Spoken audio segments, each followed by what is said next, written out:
shortly. We're gonna play some of your favorite songs coming up. You've been listening to Station for a long time. You're a music lover through and through. We got some of your favorite ones, like I mentioned, and Custom I know that you are here shroud. St. Catherine's today. You got the night. 16-inch electric fan. And I got a surprise for you, okay? Nice stainless headers. Last time we went to a concert. So it's pretty tight in here, but everything, I mean, it's, considering it's a truck, it is very, very, very tight. But like the pipes have to snake around everything.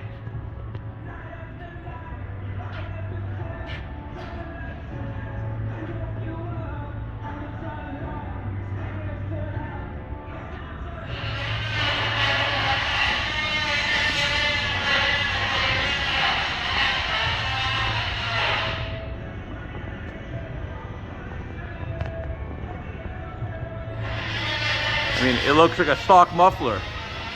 And then you see some fun stuff up here with the valve, the bypass, and it goes up and over. Like I said in the earlier video, we can fit another resonator / muffler here if it's still too loud in either configuration, but I think it'll be good. And then of course it snakes all up through the factory stuff up there, and then it comes out here, a nice 304 slant cut tip that basically looks stock